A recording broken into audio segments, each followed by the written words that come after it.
आप देख रहे हैं महाराष्ट्र वाणी, जहां हर खबर है आपकी जुबान की आवाज।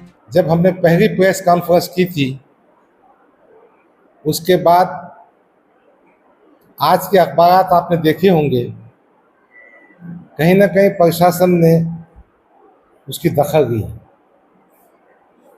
और प्रशासन का जो अंदाज था थोड़ा बदला है। इसलिए इसमें आप सबका योगदान, आप सबकी मदद, मैं आपका शुक्रगुजार हूँ। आज मैं आपके पास इसलिए आया हूँ कि हमने जी श्रीकांत साहब से कहा था कि कायदे की प्रक्रिया में काम करना चाहिए, मगर जी श्रीकांत साहब को कायदे की प्रक्रिया मैं समझ रहा था समझ में आएगी। बात यह है कि जी श्रीकांत साहब आईएएस ऑफिसर है और वो एक जिम्मेदार ऑफिसर होने की वजह से उनको तमाम चीज़ें समझना चाहिए। अभी मैंने अखबार में खबर पढ़ा, ये जो है ना छत्रपति संभाजी नगर महानगर प्रदेश प्राधिकरण समिति, वो भी जैसा ये जटवाड़ा रास्ता है, वागुज रास्ता है, वहाँ पे घुस गए, उन्होंने भी डिमोलिशन करने वाले। तो आज की जो प्रेस कॉन्फ्रेंस है वो ख़ास तौर पर इस पॉइंट पर है कि अधिकारियों ने तोड़फोड़ करना चाहिए, मगर कैसा करना चाहिए ये मैं नहीं कह रहा हूँ। इसके लिए मैं आपको सुप्रीम कोर्ट के जजमेंट के पास ले जाता हूँ। इसका जो फर्स्ट पेज है उस पर लिखा हुआ in the supreme court of India civil criminal original jurisdiction writ petition number, उसके नीचे का है directions in the matter of demolition of structure. यानी सुप्रीम कोर्ट ने निर्देश दिया है कि किस तरह से डिमोलिशन किया जाए। ये पूरा जो जजमेंट है ये 91 पेजेस का है, मगर इसमें जो निर्देश है वो पेज नंबर 86 से है, जो पेज नंबर 2 पे है अपने पास। और ये जो निर्देश है ये पेज नंबर 95 तक है, नीचे का नंबर वो अपने हिसाब से पेज नंबर 11 तक है। मैंने आपकी मदद करने के लिए इसका मराठी ट्रांसलेशन आपको अटैच कर दिया। और ये बताना ज़रूरी है कि ये निर्देश आदरणीय न्यायमूर्ति बी आर गवई, आदरणीय न्यायमूर्ति के बी विश्वनाथन ने नवंबर 13, 2024 को दिया है। सुप्रीम कोर्ट में डिमोलिशन के मैटर पे बहुत पिटिशंस थे, तो ये डायरेक्शंस और गाइडलाइंस सुप्रीम कोर्ट ने दिया। मैं क्या करता हूँ आपकी आसानी के लिए, ये जो सुप्रीम कोर्ट के डायरेक्शंस है वो सब पढ़ के बताता हूँ ताकि अपना रिफ्रेश हो जाए। ये पैराग्राफ नंबर 90 है जजमेंट का। राज्याच्या सरकारच्या अधिकारांच्या सत्तेचा मनमानी वापर होईल ही नागरिकांची मनातील भीती कमी करण्यासाठी आम्ही भारतीय राज्यघटनेच्या अनुच्छेद 142 अंतर्गत आमच्या अधिकाराचा वापर करून काही विशिष्ट निर्देश देणे आवश्यक वाटते आहे।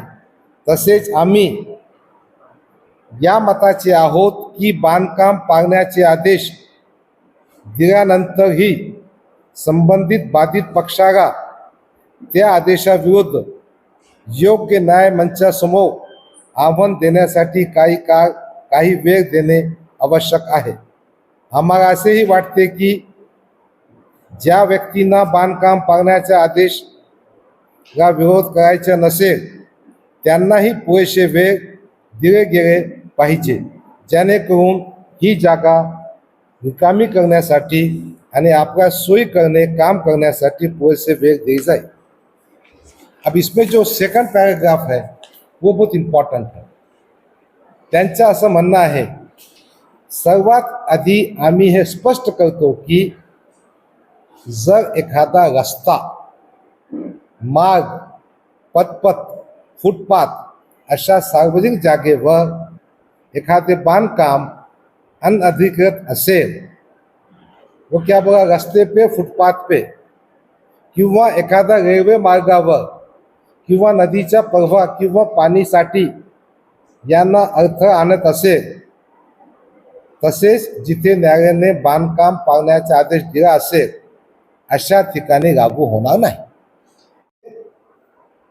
जो ऑलरेडी रोड है उस पे बांधकाम होगा, या नदी का किनारा है या रेलवे मार्ग है, ये अपना विषय नहीं है। जी श्रीकांत साहब, महानगर पालिका जो बने हुए रास्ते हैं उसको छोड़ के मकानों में घुस गई, बिल्डिंगों में घुस गई, वो अपना विषय। अब नोटिस, पहली कंडीशन दिया उसने नोटिस देना चाहिए। स्थानिक महानगर पालिका कायद्यात नमूद कालावधी किंवा 15 दिवसाचा वेळ यापैकी जो नंतर पूर्ण होत असेल असा वेळ देत त्याआधी एक कारणे दाखवा नोटीस बजावल्याशिवाय कोणत्याही बांधकाम पाळू शकत नाही। यानी महानगर पालिका ने अगर मेरी नटराज होटल की दीवार तोड़ने का था तो मुझे नोटिस देना चाहिए था। नंबर 2, मारक भोग वाटाधारक यांना पोस्ट पावती देय नोंदणी कर स्पीड पोजन रजिस्टर्ड पोस्ट एडी द्वारे नोटिस बजावली जाए। नोटिस कैसा देना? रजिस्टर्ड पोस्ट एडी से देना। तसेच वादातील बांधकामच्या बाहेरच्या बाजूला ठळकपणे दिसेल अशा ठिकाणी सुद्धा नोटीस चिटकवली जावे। नोटिस 15 दिन पहले देना, रजिस्टर्ड पोस्ट एडी से देना और बांधकाम जो तो हाँ चिटकाना। वर नमूद केलेल्या 15 दिवसाच्या कालावधी हा नोटीस प्राप्त झाल्याच्या दिवसापासून मोजावी। 15 दिन कब से करेंगे? जब नोटिस उसको भी वहां से काउंट करें। मागील तारखेचा वापर केल्याचे आरोप होऊ नये, नोटीस दे दिए। म्हणून आम्ही असे निर्देशित करतो की सुप्रीम कोर्ट बघा, कारणे दाखवा नोटीस योग्य प्रकार बजावली जातच जिल्हा अधिकारी, जिल्हा दंड अधिकारी यांच्याकडे ईमेलद्वारे सूचना पाठवली जावी। यानी महानगर पालिका ने नोटिस देने के बाद उसकी रिपोर्ट किसको देना है? डिस्ट्रिक्ट कलेक्टर को। सदर ईमेल प्राप्त झाल्यास आपोआप येणारा संदेश ऑटो जनरेशन रिप्लाय हा जिल्हा अधिकारी, जिल्हा दंड अधिकारी यांच्या कार्यालयाद्वारा पाठवला जावा। अब उसके आगे जिल्हा अधिकारी, जिल्हा दंड अधिकारी यांनी आजपासून 1 महिन्याच्या आत एक नोडल अधिकारी ची नेमणूक करावी आणि एक ईमेल ॲड्रेस तयार करावा आणि तो सर्व नागरिकांना तसेच इमारती विनियमित करणाऱ्या अन्न प्राधिकार कर, यानी इमारत जो है खाना उसको तो ईमेल बनाने का। अब ये क्या है? नोटिस का होगा डिटेल।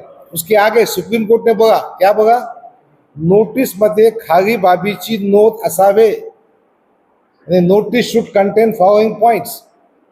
अनधिकृत बांधकामाचा स्वरूप, जो गैर कानूनी बांधकाम किए वो क्या है उसका डिटेल दो नोटिस के अंदर।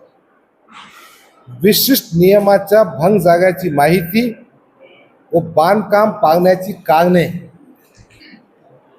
क्या नियम का उल्लंघन हुआ और बांधकाम क्यों गिरा रहे तुम।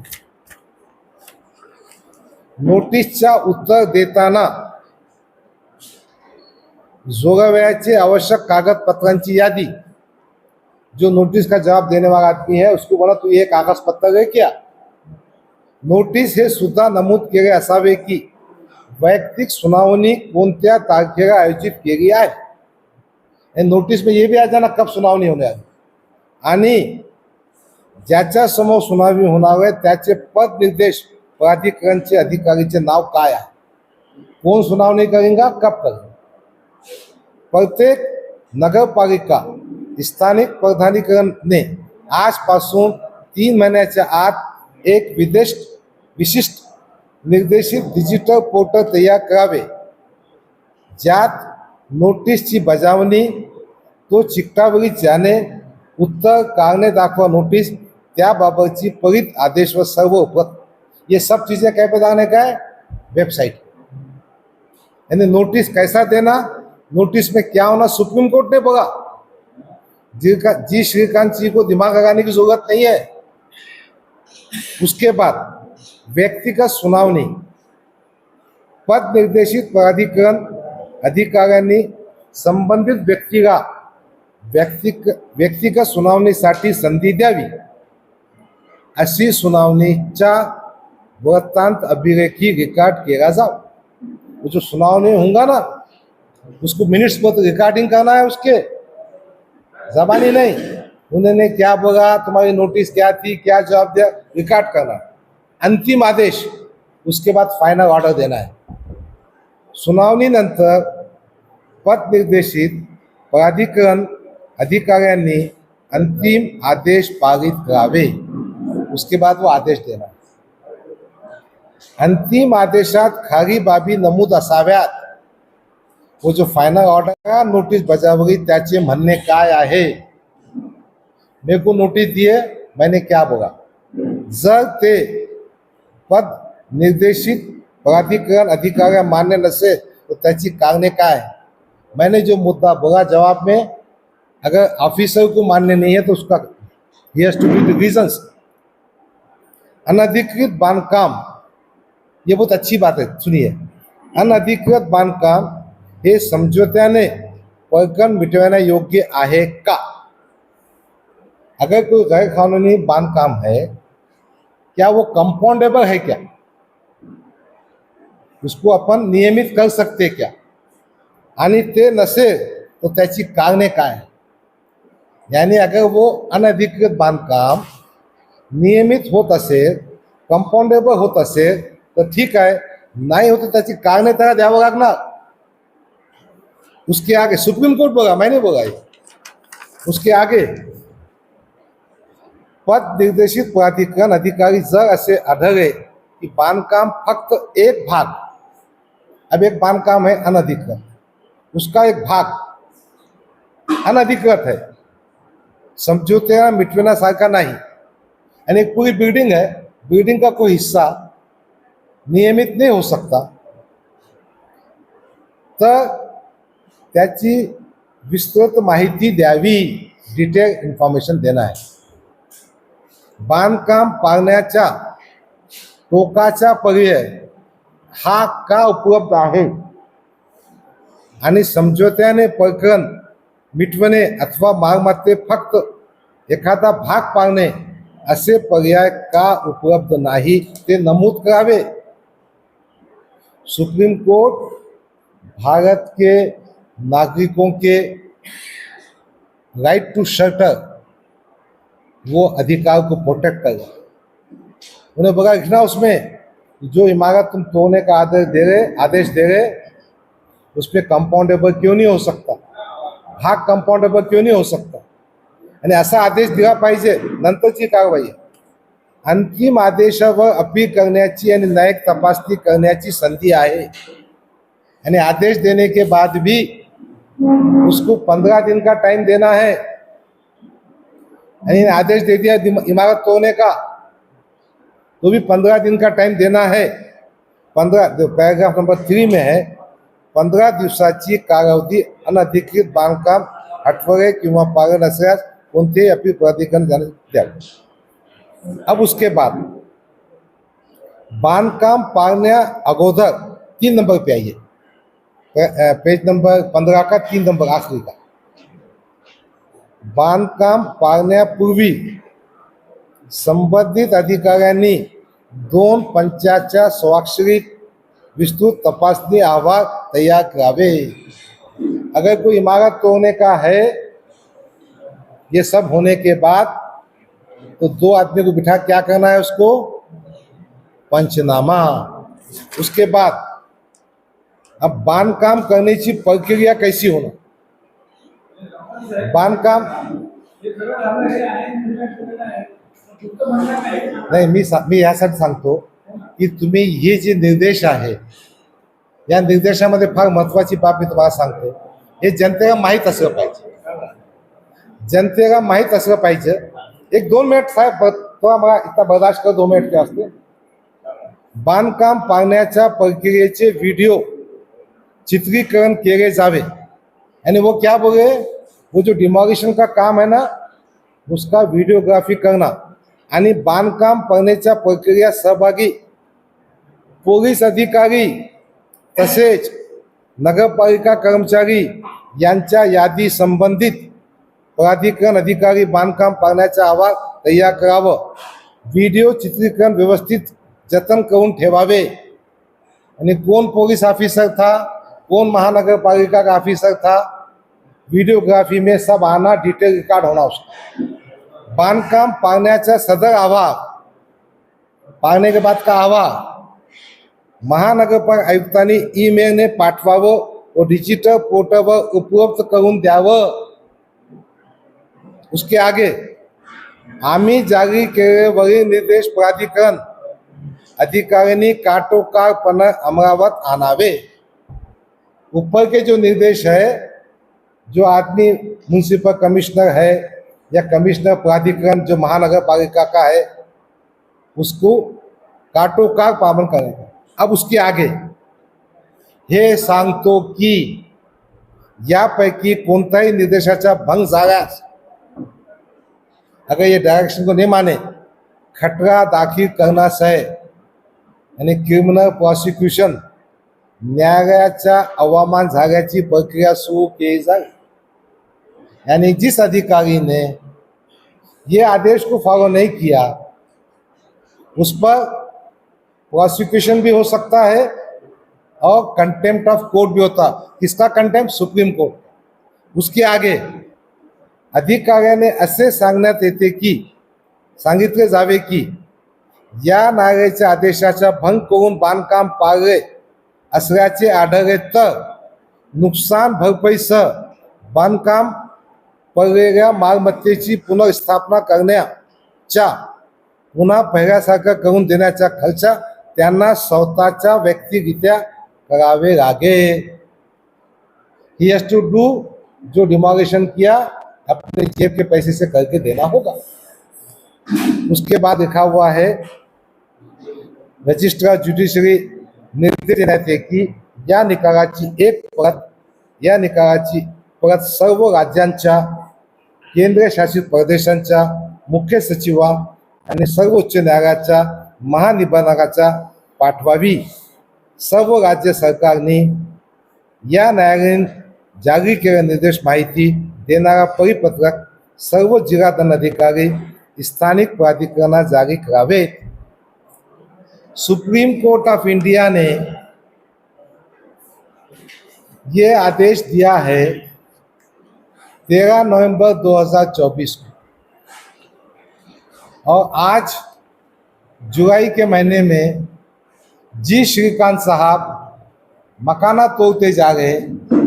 तो ये बताना है आपको, मेरे भाई आपके सवाल का जवाब अब देगा कि सुप्रीम कोर्ट के जो आदेश है उसको उसने क्या कर दिया. अरे उसकी खीरी उड़ा दिया उसने. सुप्रीम कोर्ट का आदेश पूरे देश के वास्ते है. मैंने ये पूरा जजमेंट लाया. मैंने जजमेंट में पेज नंबर 5 पे है, we propose to lay down certain guidelines on pan-India basis so that concerns with regard of the issue raised can be taken out. हे डायरेक्शन पूर्ण भारतासाठी आहे, त्यांना ते मान्य करावं लागणार. म्हणून माझं म्हणणं असं आहे की त्यांनी जे बांधकाम पाहिलेलं आहे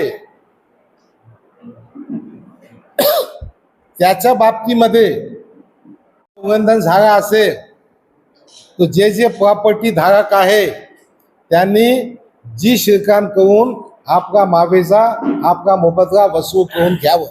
दुसरं, फौजदारी खटला सुद्धा दाखल करू शकतो. तिसरा, कंटेम्प्ट ऑफ कोर्ट सुद्धा होऊ शकतं. आणि त्याच्या पुढे मला सांगायचे आहे की जी श्रीकांत साहेब सुप्रीम कोर्टाच्या आदेशाचा पालन करा. आम्ही तुमच्या ॲडमिनिस्ट्रेटिव्ह ड्युटीमध्ये काही बाधा आणणार नाही, परंतु तुम्हाला वॉर्निंग देण्यासाठी, तुम्हाला झोपेतून उठण्यासाठी, देखो सुप्रीम कोर्ट का ऑर्डर होने के बाद भी उनके कान पे जू नहीं होंगे. या तो सत्ता की मस्ती है या तो कुंभकर्ण की झोप सो गए.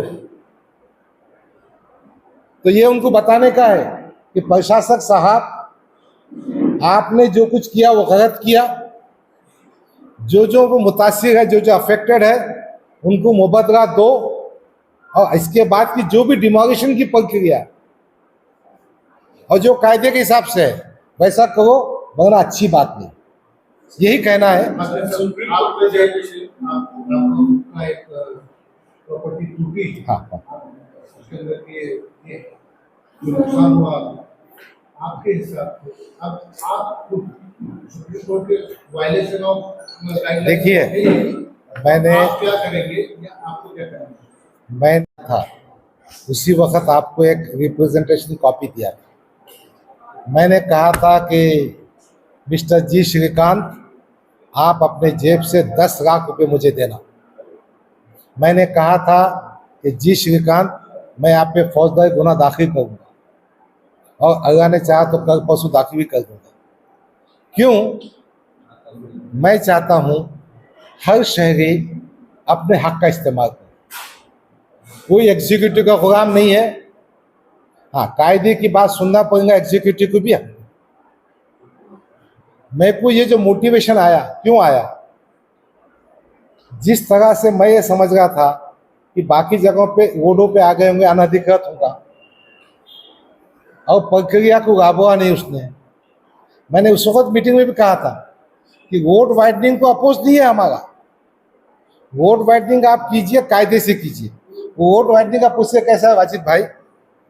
वो क्या करते, पहले एक्विजिशन नोटिस निकाल, फिर joint measurement of the city survey, land record का और डिपार्टमेंट का और कंसर्न पार्टी का, वो मोजनी करके ज़मीन को मार्कआउट करते, उसकी कीमत ठहराते, फिर अवार्ड पास करते, अवार्ड पास करके उसको पैसे देते, फिर कब्जा लेते. तो मेरा 2 पॉइंट का फौजदारी है. एक तो इसका उल्लंघन हुआ, दूसरा मेरी जमीन तो घुसा कैसा? How could you do trespass? How could you demolish my wall? How could you demolish my paver blocks? ये अपना मामला है. तो ये बातें बुनियादी तौर पे सही है कि शहर में बहुत से लोगों में मुंह में ज़बान नहीं थी. हमारी प्रेस कॉन्फ्रेंस के बाद, आपकी मदद के बाद, मीडिया ने चीज़ों को हाईलाइट किया तो बहुत से मुंह में ज़बान आ गई. मगर आज भी कुछ लोग माजी नगर सेवक अपने जी श्रीकांत की धो रहे हैं और गुंटेबागी के वकील बन के फिर रहे. गुंटेबागी के बाद में प्रेस कॉन्फ्रेंस रहता हूं. मैं सिर्फ 2 ही बातें कहना चाहता हूं. 1-2 बात मेरी सुन लीजिए. गुंटेबागी के विरोध में नहीं है हम. मैं गुंटेबागी एक्ट में लिखा हुआ है, it can not be made compulsory, it is an optional. दूसरा, इतने दिन से गुंटेबागी किया तूने कारपोरेशन वालों, वो गुंटेबागी के पैसों से क्या विकास किया बताओ हमको. गुंटेबागी के पैसे 2020 से चल रहे, 5 साल में कितने करोड़ जमा करे. और औरंगाबाद, ठीक आहे, गुंटेबागी से बाद में बात करेंगे. आपका सवाल पूछिए. मी तुमच्या माध्यमातून हे डिक्लेअर करतो, ज्या ज्यांना जशी प्रकारची मदत पाहिजे मी त्यांच्या पाठीशी उभा आहे. नंबर 1. नंबर 2, या अगोदर मी सांगितले होतं की या शहरामध्ये एक संघर्ष समिति आम्ही स्थापन करणार आहे। ही प्रेस कॉन्फ्रेंस अति क्या बोलते हैं घाई में कर दी हमने। कल शाम में तय किए, दोपहर में किए, छुट्टी का दिन था फिर भी आप आए, मगर हमारे जावेद कुरैशी साहब, हमारे अफसर खान, हबीब कुरैशी, करीम कुरैशी, ये साथियों को बताए हमने, दूसरे बहुत साथी है हमारे, एक सबको साथ में रह के एक संघर्ष समिति स्थापन करेंगे। और आपकी बात बहुत सही है कि ये कुछ लोग ऐसे उनमें हिम्मत नहीं है, किसके पास पैसा नहीं है, किसके पास सलाहियत नहीं है, उनकी मदद हमने करना चाहिए। आपने बहुत सही सवाल किया, हम दिलो जान से उनकी मदद करें।